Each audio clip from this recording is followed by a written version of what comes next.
एक समय था जब इंसानों को यह लगता था कि धरती चपटी है। उस समय लोगों का मानना था कि अगर धरती के एक छोर से दूसरे छोर के अंत तक पहुंचा जाए तो वहां पर एक किनारा भी आएगा जिसके आगे कुछ भी नहीं होगा, मतलब कि वहां पर धरती समाप्त हो जाएगी। आज भी ऐसे कई सारे लोग हैं जो कि ऐसा सोचते हैं, पर जैसे जैसे समय आगे बढ़ा कुछ एक्सपीरियंस ने इंसानों को यह सोचने पर मजबूर कर दिया कि क्या धरती सच में फ्लैट है।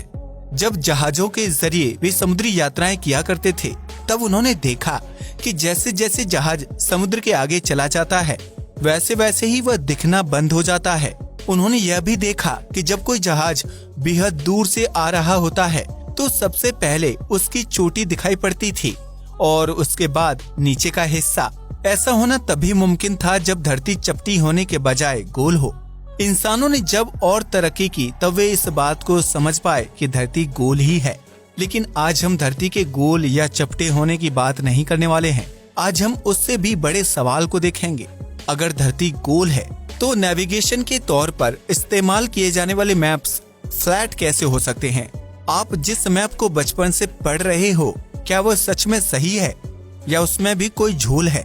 इन सभी बातों को जानने के लिए हमारे साथ अंत तक बने रहिए। आज आप मैप्स की उस झूठी दुनिया से बाहर निकलने वाले हो जिसे आप बचपन से सच मान बैठे हो। उससे पहले आइए एक बार मैप्स के इतिहास पर नजर डालते हैं। आज से लगभग 5000 साल पहले मैप्स के सबूत हमें आदिमानव द्वारा बनाए गए गुफाओं पर पेंटिंग्स के साथ पत्थरों पर खींची गई लकीरों से भी पता चलता है। थोड़ा समय और आगे बढ़ने पर लोग छोटी छोटी दूरियां नापने के लिए मैप्स का इस्तेमाल किया करते थे। हालांकि उनके मैप्स एक छोटी सी एरिया तक ही सीमित हुआ करते थे। कुछ स्कॉलर्स के मुताबिक 9 फीट चौड़ी गुफा में बनी यह पेंटिंग दुनिया की सबसे पुरानी मैप है। गुफा में बना यह मानचित्र एंटोनिया में मौजूद है, जो कि आज के समय में टर्की में मौजूद एक जगह है। माना जाता है कि यह मैप चैटलहूक नामक एक बेहद पुराने शहर का है। स्कॉलर के मुताबिक इस मानचित्र में एक ज्वालामुखी और उसके साथ बाकी बिल्डिंग्स को दर्शाया गया है। हालांकि कुछ स्कॉलर्स इसे मैप मानने से इनकार करते हैं। वह कहते हैं कि यह बिल्डिंग नहीं बल्कि एक जियोमेट्रिक डिजाइन है और ज्वालामुखी असल में चीते की लाश है, इसलिए इस पर ज्यादा भरोसा करना ठीक नहीं। 720 बीसी से लेकर 500 बीसी का यह टैबलेट बेहद पुराने शहर बेबीलोन का मानचित्र है। एक मोबाइल के आकार का यह मानचित्र डिटेल्ड होने के साथ साथ अपने समय से काफी आगे था। इस मैप में बेबीलोन शहर को बीच में दर्शाया गया है। बेबीलोन के निवासी जानते थे कि उनके अलावा और भी सभ्यता मौजूद हैं। हालांकि किसी अन्य सभ्यता के मैप में बेबीलोन या फिर किसी और सभ्यता के बारे में कोई प्रमाण नहीं दिखता। पुराने समय में मैप्स का इस्तेमाल नेविगेशन से ज्यादा कहानियां बनाने और बताने के लिए किया जाता था।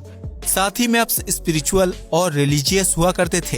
कुछ सालों बाद बेबीलोन के ही निवासी इमागो मुंडी ने पहली बार वर्ल्ड मैप बनाने का प्रयास किया।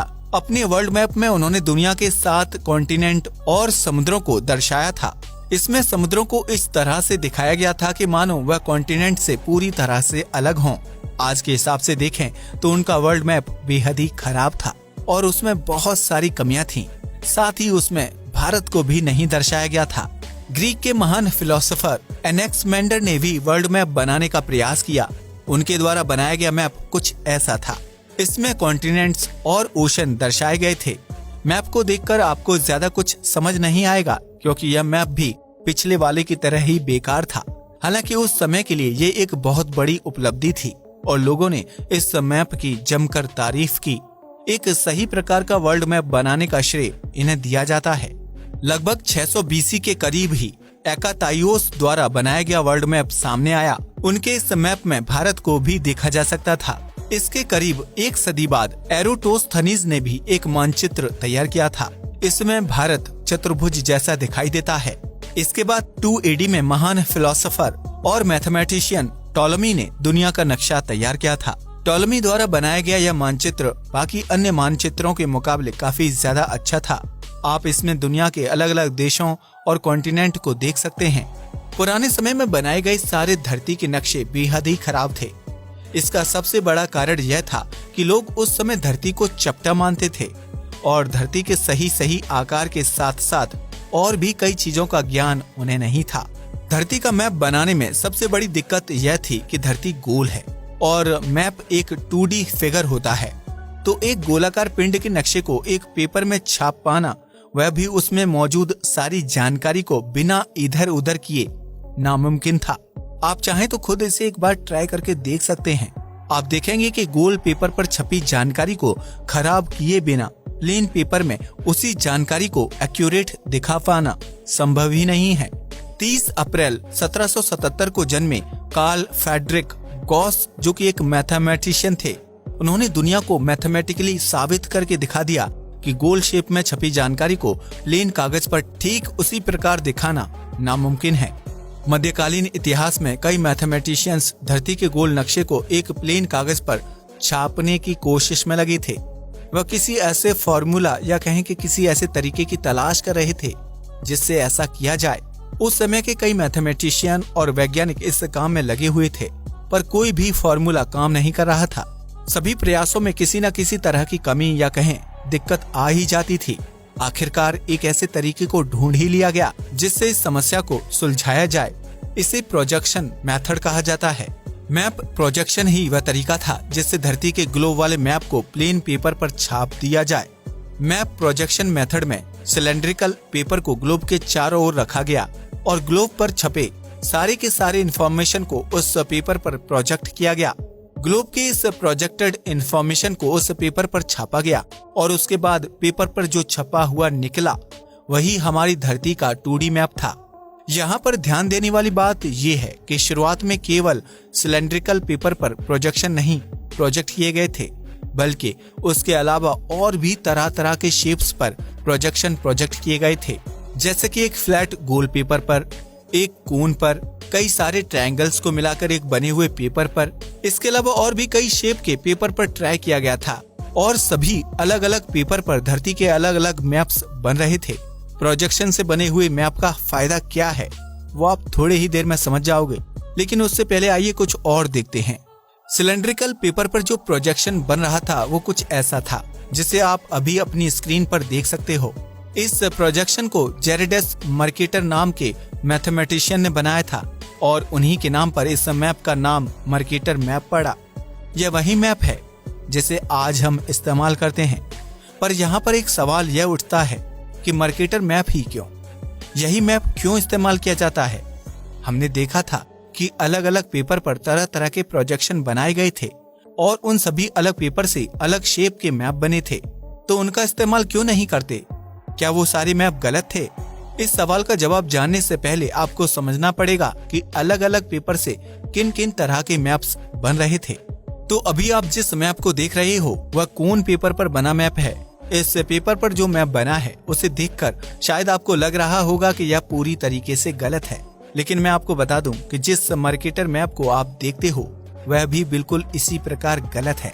अब मैं ये नहीं कह रहा कि मर्केटर मैप गलत है या फिर कर्व पेपर पर बना मैप गलत है। दरअसल ये दोनों ही मैप कुछ हद तक गलत हैं और कुछ हद तक सही हैं। अब आप सोच रहे होंगे कि यह मैप्स आखिरकार गलत कैसे हो सकते हैं और मैं यह गलत और सही क्या कर रहा हूँ।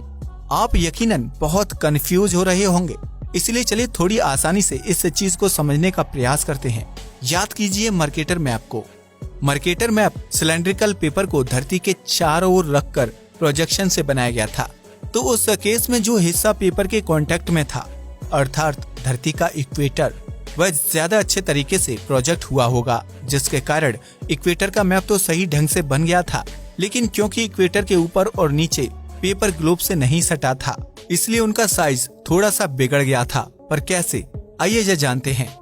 मर्केटर मैप में आप पाओगे कि जैसे जैसे आप इक्वेटर से ऊपर या फिर नीचे जाते हैं, कहने का मतलब है कि इक्वेटर से दूर जा रहे हो, वैसे वैसे कंट्रीज के साइज बढ़ते चले जा रहे हैं। उदाहरण के स्वरूप मर्केटर मैप में ग्रीनलैंड साउथ अमेरिका से भी बड़ा लगता है और कुछ हद तक अफ्रीका के बराबर लगता है, लेकिन असल में जब आप ग्लोब पर देखोगे तो पाओगे ग्रीनलैंड साउथ अमेरिका से 8 गुना छोटा है और साउथ अफ्रीका से 14 गुना ज्यादा छोटा है। तो अगर कोई कंट्री या फिर कहें कोई शहर इक्वेटर के बीच मौजूद है जिसका साइज मान के चलते हैं कि 10 किलोमीटर स्क्वायर है, तो वही शहर बिल्कुल उतने ही साइज का इक्वेटर से थोड़ा दूर जाने पर 20 किलोमीटर स्क्वायर का दिखेगा। और यही मर्केटर मैप की सबसे बड़ी खामी या कहें कि दिक्कत है। अब आप शायद सोच रहे होंगे कि अगर मर्केटर मैप गलत है तो हम इसका इस्तेमाल ही क्यों करते हैं। आपके मन में यह भी सवाल उठ सकता है कि अगर इक्वेटर के ऊपर और नीचे सभी कंट्रीज का साइज बढ़ जाता है तो क्यों ना हम मर्केटर मैप में थोड़ा चेंजेस करके इक्वेटर के ऊपर और नीचे के सारी कंट्रीज के साइज को थोड़ा थोड़ा छोटा कर दें, ऐसे तो सब कुछ ठीक हो जाएगा। इन सभी सवालों का जवाब जानने से पहले आइए एक बार कर्व पेपर पर प्रोजेक्शन से बने मैप को भी देख लेते हैं। तो अभी आप जिस मैप को देख रहे हो वह कर्व पेपर के प्रोजेक्शन से बना मैप है। आप शायद कह सकते हो कि यह मैप गलत है, लेकिन मैं आपको बता दूं कि ऐसा कुछ भी नहीं है। आप इसे गलत इसलिए कह रहे हो क्योंकि आप बचपन से ही मर्केटर मैप देखने के आदी हो गए हो। जिस प्रकार मर्केटर मैप में इक्वेटर से दूर स्थित कंट्रीज का साइज बढ़ जाता है, ठीक उसी प्रकार कर्व पेपर पर बने इस मैप में भी उसी तरह की कुछ दिक्कतें होती हैं। पर अब आप ये मत सोचना कि इसमें भी मर्केटर मैप की तरह ही कंट्रीज का साइज बढ़ जाता है। दरअसल इसमें इसके उलट किसी और तरह से दिक्कत है जो कि समझना थोड़ा कॉम्प्लेक्स है, इसलिए हम उसके बारे में ज्यादा बात नहीं करेंगे। यहाँ पर आपको यह समझना पड़ेगा कि जितने भी तरह के शेप्स के पेपर रखकर मैप्स बनाए गए थे उन सभी में कुछ ना कुछ दिक्कतें थीं, बिल्कुल उस तरीके से जैसे मर्केटर मैप में दिक्कत थी। अब आप पूछोगे अगर ऐसा है तो मर्केटर मैप को ही क्यों चुना गया, तो इसका जवाब यह है मर्केटर मैप बाकी अन्य मैप्स की तुलना में कंट्रीज के साइज में सबसे कम खराबी दिखाता है। बाकी अन्य मैप्स कुछ कारणों में मर्केटर मैप से अच्छे हो सकते हैं या कुछ कारणों में मर्केटर मैप से खराब भी हो सकते हैं। मर्केटर मैप को नेविगेशन के तौर पर ज्यादा इस्तेमाल किया जाता था और इसी कारण इसे बनाया भी गया था। इसकी सबसे बड़ी खासियत ये थी कि अगर आपको एक जगह से दूसरी जगह पर जाना है तो बाकी अन्य मैप्स की तुलना में यह सबसे आसान पड़ता था। इसे समझना भी आसान था। बाकी मैप्स जैसे कि कोन शेप या फिर ट्रायंगल शेप पेपर पर बने मैप में भी रास्ते का पता लगाया जा सकता था और नेविगेशन के लिए इस्तेमाल भी किया जा सकता था, पर उस मैप को समझने में ही कई लोग मात खा जाते थे। यही एक और कारण था जिसकी वजह से मर्केटर मैप को ज्यादातर इस्तेमाल किया जाता है। अब आपका दूसरा सवाल यह हो सकता है कि अगर इस मैप में इक्वेटर से दूर कंट्रीज का साइज बढ़ता जाता है तो क्यों ना मैप में थोड़ा बहुत सिस्टमेटिकली चेंजेस करके इक्वेटर के ऊपर और नीचे के कंट्रीज के आकार को कम कर दें। मतलब कि जैसे आपको मैंने दो शहरों का उदाहरण दिया था जिसमें दो एक ही साइज के शहर इक्वेटर के ऊपर और नीचे अलग अलग आकार के हो जाते हैं, तो अगर 10 किलोमीटर जो इस इक्वेटर पर शहर है वही ऊपर या नीचे जाकर 20 किलोमीटर स्क्वायर हो जाता है, तो पोल पर बसे शहर जो कि 20 किलोमीटर स्क्वायर का है उसे 10 मीटर का बना दें। इससे मैप में जो थोड़ा बहुत दिक्कत था वो भी खत्म हो जाएगा और एक परफेक्ट मैप को हम तैयार कर पाएंगे। अगर आप भी ऐसा सोचते हैं तो मैं आपको बता दूं कि आप बिल्कुल गलत हैं। अगर ऐसा किया जाए तो मर्केटर मैप की जो सबसे बड़ी खासियत है नेविगेशन के तौर पर उसको इस्तेमाल करना, वो करना असंभव हो जाएगा। प्रोजेक्शन से बने मैप के अलावा इसमें थोड़ा सा भी एडिशनल चेंजेस किया जाए तो पूरा का पूरा नेविगेशन सिस्टम खराब हो जाएगा। उदाहरण के तौर पर अभी आप जिस मैप को देख रहे हो वो मर्केटर मैप में चेंजेस करके बनाया गया है। इस मैप का नाम होबो डायर है और कंट्रीज के साइज को थोड़ा ठीक करने के लिए लैटिट्यूड को नैरो कर दिया गया है, जिसकी वजह से कंट्रीज के शेप और लैंड मासेस में गड़बड़ी आ गई है। इस बात का भी ध्यान रखिए कि इससे आप नेविगेशन करने की भूल बिल्कुल भी नहीं कर सकते। इससे आप समझ सकते हैं कि एक छोटा सा चेंज करने पर चीजें कितनी बदल जाती हैं। चलिए इसी के जैसे एक और चेंजेस किए गए मैप्स को देखते हैं। अभी आप जिस मैप को देख रहे हो उसे रॉबिन्सन मैप के नाम से जाना जाता है। साल 1963 में इसे रॉबिन्सन नामक एक व्यक्ति ने डेवलप किया था। इस मैप को ट्रायल और एरर मेथड के जरिए बनाया गया है। आप इसमें देख सकते हो कि कंट्रीज के साइज को छोटा कर दिया गया है। इक्वेटर के ऊपर के कंट्रीज जो बड़े लगते थे वो अब छोटे से दिख रहे हैं।